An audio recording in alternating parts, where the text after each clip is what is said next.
안녕하세요. 꽃 피우는 시간입니다. 오늘은 특별한 장소에 와 있는데요. 서울시 강동구에 위치한 6월 플라워 스튜디오라고 유튜브 채널을 운영하시는 꼬딩남님께서 직접 운영하고 계신 스튜디오예요. 오늘은 꼬딩남님과 함께 식물 이야기도 하고 꼬딩남님의 스토리도 한번 들어보는 재밌는 시간을 가져보도록 하겠습니다. 한번 불러볼까요? 꼬딩남님. 네, 안녕하세요. 네, 안녕하십니까. 네. 안녕하세요. 저는 꼬딩남TV IM 그린메이트 채널을 운영하고 있는 꽃 읽어주는 남자라고 하고요. 네. 반갑습니다. 네. 네, 반갑습니다. 네네네. 이 유튜브 채널 운영하시면서 네. 이제 플라워 스튜디오도 운영하고 계신데 몇 년 정도 지금 되신 건가요? 지금 본격적으로 이 플라워 스튜디오를 운영한 거는 한 4년 조금 넘은 것 같아요. 저는 이 식물 쪽 이제 시작한 지 한 3년 정도 된 것 같거든요. 네네. 저보다 선배신데 이 전부터 계속 식물에 관심을 갖고 계셨나요? 네, 관심은 갖고 있었는데 이제 본격적으로 시작을 한 거는 한 4, 5년 정도 되지만 이제 저희 아버지께서 식물에 관심을 많이 가지시면서 그때부터 좀 자연스럽게 이 식물에 노출이 좀 됐던 것 같아요. 이제 결혼을 한 뒤에 제가 직접 식물을 좀 관리를 해보고 하면서 좀 책임감을 갖게 됐던 것 같고 깊이 알고 싶어서 공부를 본격적으로 시작했던 것 같습니다. 플라워 스튜디오를 운영하시게 된 계기 같은 게 따로 있을까요? 저랑 제 와이프는 일반 회사원이었어요. 그때 이제 코로나 시국이 오고 이제 먼저 저희 와이프가 회사를 좀 그만두게 됐었고, 저 같은 경우는 생각이 내가 하고 싶은 일을 좀 해보자 이런 생각이 강했기 때문에 오히려 그 기회를 통해서 이제 꽃과 식물을 배우게 되었고 그렇게 되면서 6월 플라워 스튜디오를 이렇게 시작을 하게 됐던 것 같아요. 키우는 일은 다 지금 꼬딩남님께서 그쵸, 하고 계신 거죠? 식재하고 뭐 관리하고, 이 식물이라는 게 생명이 있는 거다 보니까 중간중간 계속 저희 스튜디오에서 식물을 데려가신 분들이 연락을 해 오세요. 네.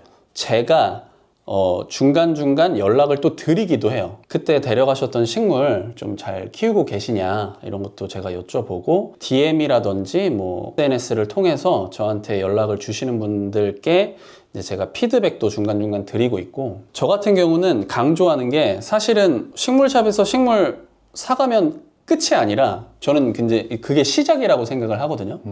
왜냐면 식물은 계속해서 관리를 해줘야 되기 때문에 봄, 여름, 가을, 겨울 또 관리하는 부분들이 조금씩 차이가 있기 때문에 그런 부분들을 계속 중간중간 제가 피드백을 해드리고 있고, 또 함께 식물을 키우는 입장이라고 생각합니다. 그러면 한 가지 궁금한 게 네. 가장 좋아하시는 식물이 따로 있으실까요?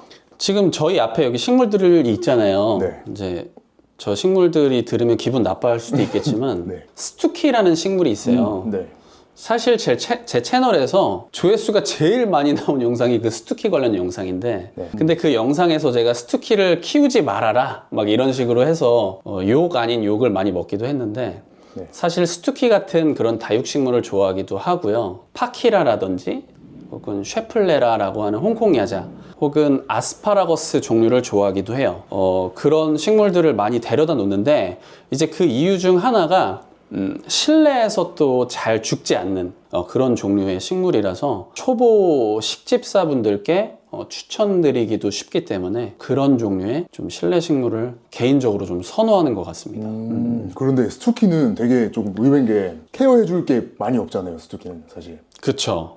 그렇게 생각할 수 있는데, 간혹 보면은 꼬딩남님 제가 스투키를 키우는데 스투키를 죽였어요. 이거 어떻게 해야 돼요? 앞으로 식물 키우면 안 되겠죠? 막 이렇게 말씀하시는 분들도 계신데, 저 또한 가장 먼저 죽였던 식물이 스투키였어요. 근데 제가 스투키를 죽였을 때 스투키를 완전 그 방 끝에 전혀 빛도 들어오지 않고 통풍도 되지 않는 그런 데 두다 보니까 갈색으로 변하면서 시들어가더라고요. 지금에 와서 생각해 보면 아무리 키우기 쉬운 식물이라도 관심을 주지 않으면 키우기 어려울 수 있구나, 이제 그런 거를 좀 느끼고 있죠. 그리고 좋아하시는 이 파키라랑 아스파라거스 다 지금 많이 있는 것 같은데, 네네네. 하나씩 보면서 저 수영은 좀 신기하다 하는 아이들 네네. 좀 소개를 해주실 수 있을까요? 네네. 제가 이 파키라 같은 경우는 수영을 처음부터 크게 신경 쓰진 않았는데, 이유가 이 종 자체가 좀 다른 것들이 있어요. 이게 이 친구도 파키라거든요. 근데 보면은 이제 이런 애들은 저희가 보통 이제 꼬부리 파키라라고 해서, 여기 보면은 이렇게 줄기가 여러 개가 있어요. 네. 그리고 약간 잎도 좀 꼬불꼬불 거리면서 키도 좀 작고요. 하지만 요런 파키라 같은 경우는 애초에 좀 길게 뻗는 수영을 가지고 있는 거예요. 그래서 보면은 요런 애들은 잎이 좀 무성하게 나요. 요 아래에도 보시면은 이렇게 작은 잎들이 많이 나는데 네. 이런 애는 이제 요 위에서만 계속 발달이 되는 거죠. 지금 보시면은 사실은 이 식물 자체가 굉장히 좀 기울어져 있어요, 원래는. 네. 그러니까 지금 여기 보면 약간 이렇게 기울어져 있잖아요. 네. 그래서 원래 제가 데려올 때는 이 방향이 아니라 얘가 이 방향으로 자라고 있었어요. 오, 네. 이 방향으로 자라고 있는데 식재를 할 때 뿌리가 좀 기울어지더라도 이 줄기 자체를 조금 더 수직으로 세울 수 있게 네. 그런 식으로 좀 식재를 한 친구예요. 아랫부분은 방향이 이제 이 대각선 쪽을 향하고 있지만 전체적인 수영은 조금 이렇게 곧게 뻗을 수 있게. 요 아이는 그러면은 요 아이랑 다르게 이 격가지가 좀 덜 나는 그쵸, 그쵸. 특성을 가지고. 이런 스타일의 또 파키라들이 있어요. 근데 드물죠. 사실은 저도 이 친구가 드물어서 데리고 왔는데, 이제 이런 작은 파키라 같은 경우는 이제 테이블에 놓고 키우시는 분들이 많고, 이제 이 친구 같은 경우는 바닥에 놓고 키우시는 분들이 많다 보니까 의외로 제가 생각했던 것보다는 사실 저는 이렇게 귀여운 작은 파키라를 좋아하실 줄 알았는데 긴 수영을 좋아하시는 분들이 많아서 어떻게 보면은 저희 샵의 베스트셀러 중 하나예요. 그리고 이렇게 좀 잎이 위쪽에서만 나는 이런 스타일의 화분이 또 좋은 점이 식물에게 있어서 통풍 이런 게 굉장히 중요하잖아요. 네. 잎들이 아무래도 좀 무성한 애들은 특히 화분 가까이 잎이 나게 되면은 통풍이나 바람에 좀 안 좋은 영향을 받을 수 있거든요.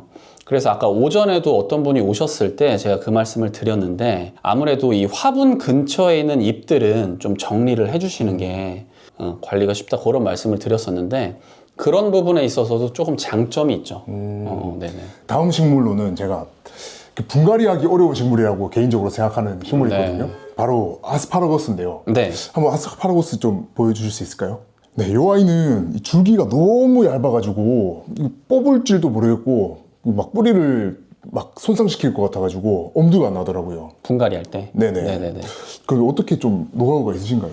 이렇게 줄기가 좀 많이 나온 애들은 분갈이 할 때 좀 어려우실 수 있어요. 특히 이런 식물의 경우 이렇게 줄기에 보면은 까끌까끌한 가시 같은 것도 좀 있어요. 네. 이런 가시 같은 게 있다 보니까 맨손으로 하기보다는 좀 장갑을 꼭 끼고 분갈이를 하시는 게 좋고 이렇게 중구난방으로 줄기가 자라게 되면은 분갈이 할 때 힘드니까 줄기 부분을 이렇게 뭐 끈이나 이런 걸로 묶어 놓고 네. 하시는 것도 도움이 될 수 있고 아니면 뭐 끈이 없어도 장갑 낀 손으로 이렇게 꽉 좀매 놓고 분갈이를 하시는 것도 도움이 많이 되실 거예요. 저도 분갈이를 할 때 가장 좀 신경을 많이 쓰이는 게 흙이 여기 딱 튀면은 잘 흙이 안 떨어져요. 여기에 막 흙이 막 이렇게 안에 막 들어가 있어가지고 잘 안 떨어지는데 그럴 때도 얘를 좀 좀매 놓고 하시는 게 분갈이 할 때는 훨씬 더 편하실 거예요. 뭐 제가 영상에서도 많이 말씀드리지만 사실 분갈이를 너무 어렵게 생각하는 것도 좋지 않지만 분갈이를 개인적으로는 너무 쉽게 생각하시는 것도 좋지 않다. 그렇게 저는 보거든요. 분갈이를 너무 쉽게 생각하시는 분들은 뭐 이 식물 여기 있는 애를 다른 화분으로 옮겨주는 거 아니냐 그냥 이렇게만 생각을 하시는데 그때 가장 간과하시는 게 사실은 뿌리거든요. 네. 뿌리가 생각보다 많이 다쳐요. 분갈이를 할 때. 저 개인적으로는 제가 많은 분갈이를 해봤지만 너무 많은 흙을 뿌리에서 떨궈내는 거는 좀 좋지 않다고 보거든요. 또 모든 흙을 떨궈내고 옮기는 것도 좋지 않다고 봐요. 그래서 어느 정도는 기존 뿌리에서 떨어뜨려 주고 이제 심어 주시는 게 도움이 많이 됩니다. 근데 그때 뿌리를 좀 다치지 않게 신경 써 주시는 게 가장 중요하죠. 네.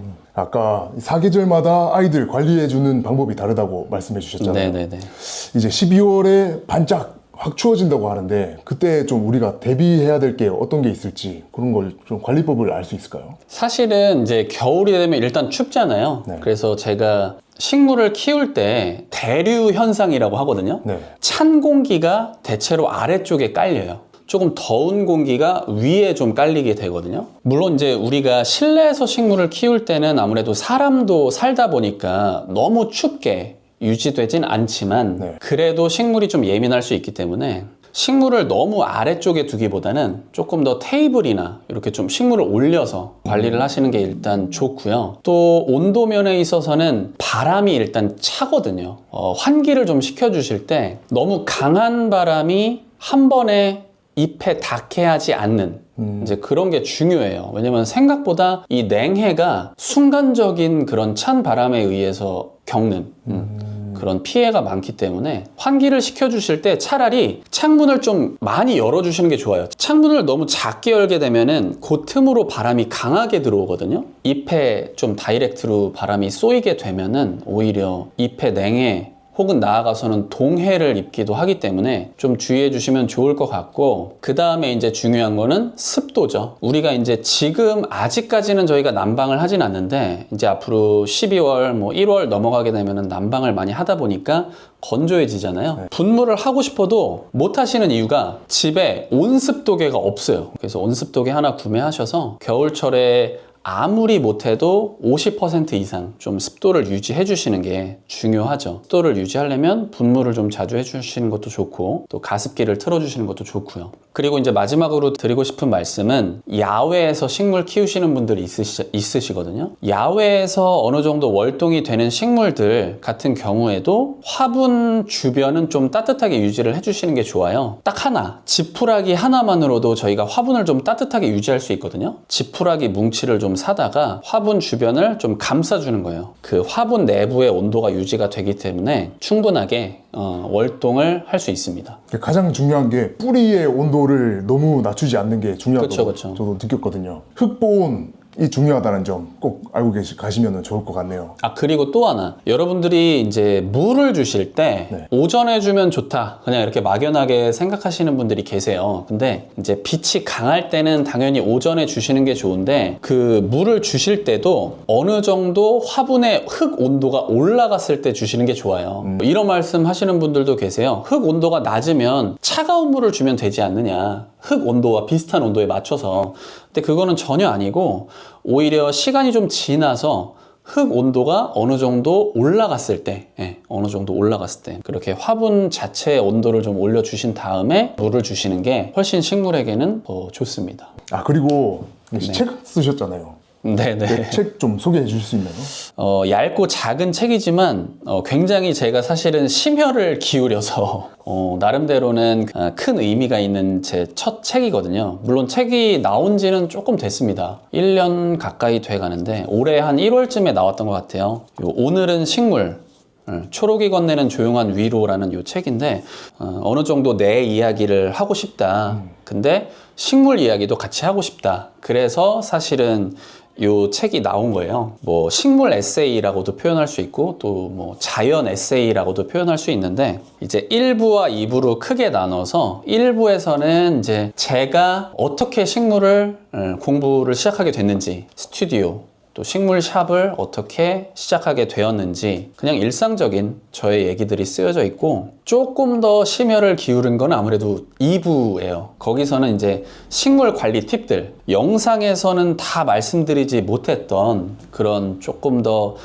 디테일하고 조금 더 진지한 그런 식물 관리 팁을 담아서 제가 만든 책이고, 아마 읽으시기에는 전혀 부담 없이 쉽게 읽히는, 또 그래서 식물 관리 하시는데 더 많은 도움이 될 수 있는 그런 책이라고 개인적으로는 생각합니다. 오늘은 식물이라고 지금 쿠팡에서도 판매가 되고 있으니까 한번 찾아보시면 좋을 것 같습니다. 저도 한번 읽어보고 그 소감을 뭐 커뮤니티나 저희 밴드에 올리도록 할게요. 네. 오늘 촬영 도와주셔서 너무 감사합니다. 네네, 감사합니다. 네. 네, 그럼 마무리 한번 말씀. 네네네.